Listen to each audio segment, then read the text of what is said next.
Hello दोस्तों, welcome to my channel. आज हम लोग पढ़ने जा रहे हैं आर ओ आर ओ के लिए हिंदी। जैसा कि आप लोगों को पता है, इससे पहले 2 क्लास हो चुकी है और ये आज तीसरी क्लास है। आज हम लोग इसमें देखने जा रहे हैं वर्णमाला। तो चलिए क्लास को स्टार्ट करते हैं और देखते हैं वर्णमाला। वर्णमाला को देखने से पहले हम लोग समझते हैं वर्ण क्या होता है। तो वर्ण होता क्या है? वर्ण ध्वनि के बोले और लिखे जाने वाले रूप को वर्ण कहते हैं। वर्ण किसे कहते हैं? ध्वनि के बोले और लिखे जाने वाले रूप को क्या कहते हैं? वर्ण कहते हैं। वर्णमाला, वर्णमाला क्रम से दिए वर्णों के जो समूह होते हैं उन्हें वर्णमाला कहते हैं। अब हम लोग देखते हैं वर्णमाला का पूरा डेफिनेशन। यहाँ पे वर्णमाला को समझते हैं। भाषा की सबसे छोटी इकाई ध्वनि है और इस ध्वनि को क्या कहते हैं? वर्ण कहते हैं। भाषा की सबसे छोटी इकाई ध्वनि है और इस ध्वनि को वर्ण कहते हैं। वर्णों के व्यवस्थित समूह को वर्णमाला कहते हैं। वर्णों के व्यवस्थित समूह को क्या कहते हैं? वर्णमाला कहते हैं।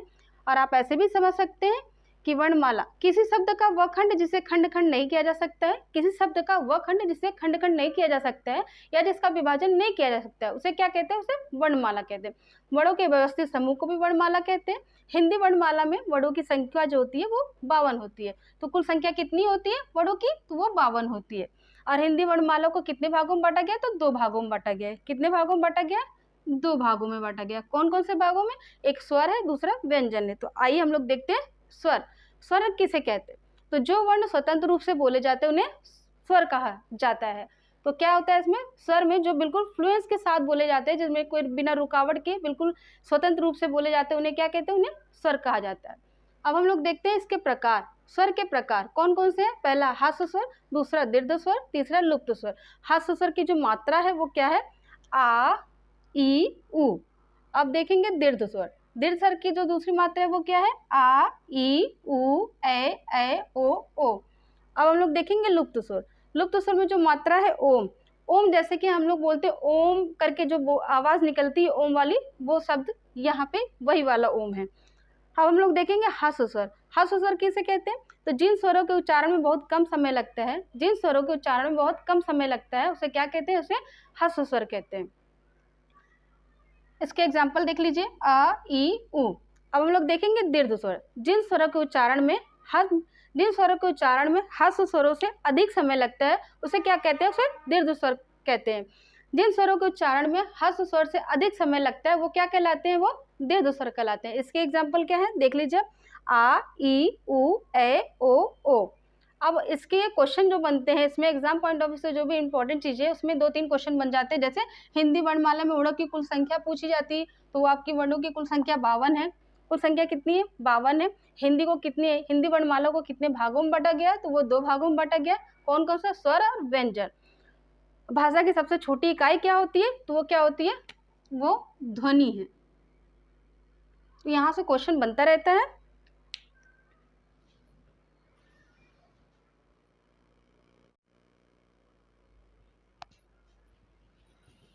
अब हम लोग देखने जा रहे हैं तीसरा पॉइंट। तीसरे पॉइंट में हम लोग देखेंगे प्लुप स्वर। प्लुप स्वर क्या होता है? जिन स्वरों के उच्चारण में सबसे अधिक समय लगता है,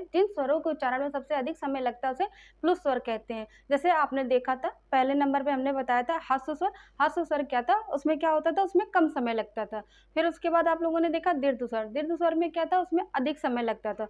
और इन दोनों से ज़्यादा समय जिसमें लगता है, सबसे अधिक समय, वो क्या है? वो प्लुप स्वर है। तो इसके एग्जाम्पल देखते हैं। इसका एग्जाम्पल जो है ओम। जैसा कि हम लोग ओम शब्द जैसे बोलते हैं, तो वो एग्जाम्पल में इसके ये ओम है। फिर स्वरों की संख्या कितनी होती है? स्वरों की जो संख्या होती है बच्चों वो 11 होती है। अयोग व स्वर कितने होते हैं? तो वो 2 होते हैं। वो कितने होते हैं? अयोग व स्वर कितने होते हैं? वो 2 होते हैं। अब कुल स्वरों की अगर बात करते हैं तो वो 13 होते हैं। कुल स्वरों की अगर बात करते हैं तो 13 होते हैं। और स्वरों की सिर्फ संख्या पूछते तो 11 होते हैं। 11 ये और 2 ये, टोटल मिला के कितने हुए? 13। अब हम लोग देखते हैं स्वरों का वर्गीकरण। स्वरों का वर्गीकरण में हम लोग देखते हैं पहले नंबर पर हास्य स्वर। हास्य स्वर जिसे मूल स्वर या लघु स्वर कहा जाता है। इसकी जो संख्या होती है वो 4 होती है। 4 कौन कौन सी होती है? आ, ई, उ और री। फिर हम लोग देखेंगे दूसरा पॉइंट दीर्घ स्वर। दीर्घ स्वर में कितनी संख्या होती है? तो 7 संख्या। इनकी संख्या जो होती है वो 7 होती है। कौन कौन सी होती है? आप लोगों ने आगे देखा था, अब फिर से देख लीजिए। इसमें जैसे कि आ, ई, बड़ी ई, बड़ा ऊ, ए, ओ। इसमें इनकी जो संख्या होती है वो 7 होती है। फिर तीसरे पॉइंट में दीर्घ संधि स्वर या सजातीय स्वर। इनकी कितनी संख्या होती है? इनकी 3 होती है, आ, ई, उ। और चौथे में आप देखेंगे संयुक्त स्वर या विजातीय स्वर, इनकी कितनी संख्या होती है, इनकी 4 संख्या होती है। स्वरों का उच्चारण स्थान, अब हम लोग देखते हैं स्वरों का उच्चारण स्थान। कंठ स्वर, कंठ स्वर में जैसे कंठ स्वर जो कंठ होता है यहाँ से, उसमें से जो उच्चारण होता है अ आ, इसकी बात कर रहा है, ये कंठ स्वर की बात कर रहा है, जो कंठ से निकलता है, यहाँ से निकलता है। अब ये तालव्य स्वर, तालव्य स्वर को आप लोग अगर देखेंगे तो जो तालु वाला जो भाग होता है वहां से जो स्वर निकलता है उसको ये बोल रहा है ई और ई, ये कहाँ से निकलता है, ये तालु से निकलता है। तीसरे पॉइंट में हम लोग देखेंगे ओष्ठ स्वर। ओष्ठ स्वर जैसे उ उ बोलते हैं तो हम लोग किसका प्रयोग करते हैं, ये होठों का प्रयोग करते हैं। अब हम लोग देखें मूर्धन्य स्वर, मूर्धन्य स्वर मतलब री, या आप बोलेंगे मूर्धन्य क्या होता है, मूर्धन्य जैसे कि आप जानते होंगे, जैसे कि जो तालु होता है, तालु और ऊपर जीभ वाला जो ऊपर का हिस्सा होता है, जीभ के ऊपर का जो हिस्सा होता है, वो दोनों के बीच में जब टकराता है, जब टच होता है तो उसी को कहते हैं मूर्धन्य। कंठ तालव स्वर, कंठ तालव मतलब कंठ और तालु के जो बीच का भाग है उसे कह रहे हैं कंठ तालव, जैसे ए और ए।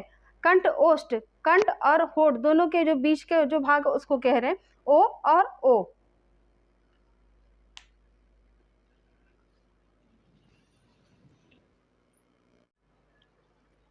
अब हम लोग देखने जा रहे हैं व्यंजन। इससे पहले हम लोगों ने स्वर देखा था, और ये व्यंजन देखने जा रहे हैं। तो व्यंजन को समझते हैं, व्यंजन क्या होता है।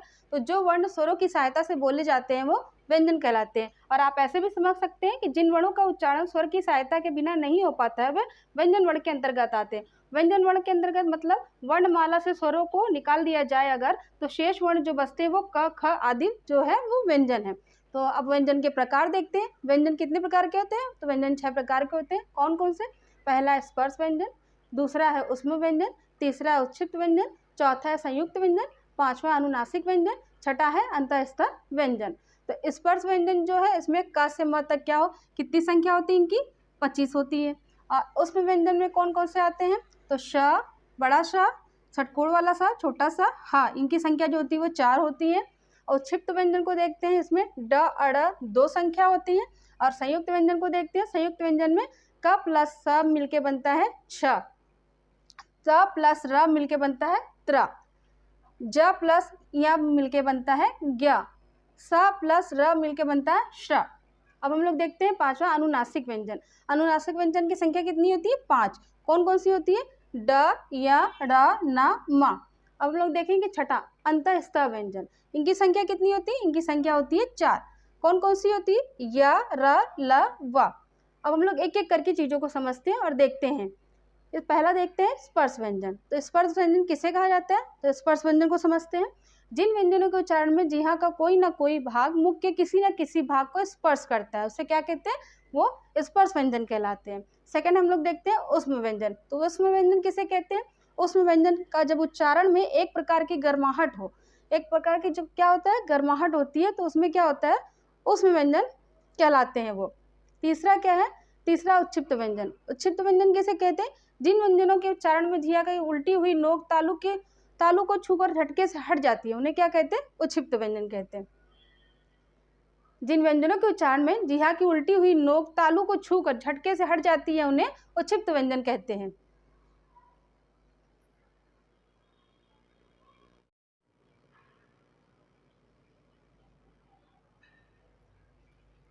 अब हम लोग देखेंगे चौथा पॉइंट। चौथे पॉइंट में देखेंगे संयुक्त व्यंजन। संयुक्त व्यंजन किसे कहते हैं, तो जिन व्यंजनों के उच्चारण में अन्य व्यंजनों की सहायता लेनी पड़ती है वो संयुक्त व्यंजन कहलाते हैं। जिन व्यंजनों के उच्चारण में, जैसे कि आप कोई भी व्यंजन के उच्चारण करते समय किसी और व्यंजन की सहायता लेते हैं तो क्या कहते हैं, उसको संयुक्त व्यंजन कहते हैं। पांचवा हम लोग देखेंगे अनुनासिक व्यंजन। अनुनासिक व्यंजन क्या होता है, जिन व्यंजनों के उच्चारण में वायु नासिका मार्ग से बाहर निकलती है उसे क्या कहते हैं, उसे अनुनासिक व्यंजन कहलाते हैं। वो क्या कहलाते हैं, अनुनासिक व्यंजन कहलाते हैं। जैसे कि हम लोग कोई भी उच्चारण करते हैं और नासिका मार्ग से बाहर अगर वायु निकल जाती है तो उसे क्या कहते हैं, उसे अनुनासिक व्यंजन कहते हैं। अब हम लोग देखते हैं छठा। छठे में देखेंगे अंतःस्थ व्यंजन। अंतःस्थ व्यंजन किसे कहते हैं, जिन व्यंजनों के उच्चारण में मुख बहुत संकुचित हो जाता है, संकुचित मतलब सिकुड़ जाता है या छोटा हो जाता है, फिर भी वायु स्वरों की भांति बीच से निकल जाती है, उस समय उत्पन्न होने वाली ध्वनि अंतःस्थ व्यंजन कहलाती है। अब हम लोग देखेंगे वर्ग तालिका। वर्ग तालिका में क्या देखेंगे, व्यंजन जो होता है, व्यंजन वर्ण क से लेके प वर्ग समूह में होते हैं। पहला क्या है? क वर्ग। क वर्ग में क्या क्या आता है? क, ख, ग, घ, अंग। इसका उच्चारण किससे होता है? कंठ से होता है। च वर्ग में हम लोग देखेंगे च, छ, ज, झ, य। इसका उच्चारण किससे होता है? इसका उच्चारण तालव्य से होता है। ट वर्ग हम लोग देखेंगे, ट वर्ग में क्या क्या आता है? ट, ठ, ड, ढ, अड़। इसका उच्चारण किससे होता है? मूर्धन्य। मूर्धन्य क्या होता है? इसको हमने समझाया था आपको इससे पहले वाली वीडियो में। जैसे कि जो जीभ होता है और तालु होता है, उन दोनों वो एक दूसरे को टच करता है, उसी को कहते हैं मूर्धन्य। त वर्ग। त वर्ग में क्या क्या आता है? त, थ, द, ध, न। इसका उच्चारण किससे होता है? इसका उच्चारण दंत से होता है। प वर्ग में देखते हैं प, फ, ब, भ, म। इसका उच्चारण किससे होता है? इसका उच्चारण ओष्ठ से होता है, मतलब ओठ से।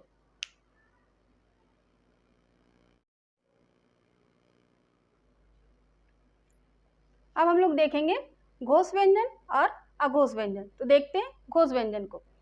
घोष व्यंजन किसे कहते हैं? जिन व्यंजनों के उच्चारण में फेफड़ों में वायु स्वर तंत्रियों से कंपन करती हुई निकलती है, उन्हें घोष या सघोष व्यंजन कहा जाता है। जैसे हम लोग जिन व्यंजनों के उच्चारण, जैसे कि हम लोग कोई व्यंजन का उच्चारण करते हैं, फेफड़ों में वायु जो होती है स्वर तंत्रियों से कंपन करती हुई निकलती है, तो उन्हें क्या कहते हैं? उन्हें घोष या सघोष व्यंजन कहा जाता है। दूसरा हम लोग देखते हैं अघोष। अघोष जिन व्यंजनों के उच्चारण में फेफड़ों में श्वास वायु स्वर तंत्रियों से कंपन करती हुई नहीं निकलती है, तो उन्हें क्या कहते हैं? अघोष व्यंजन कहा जाता है।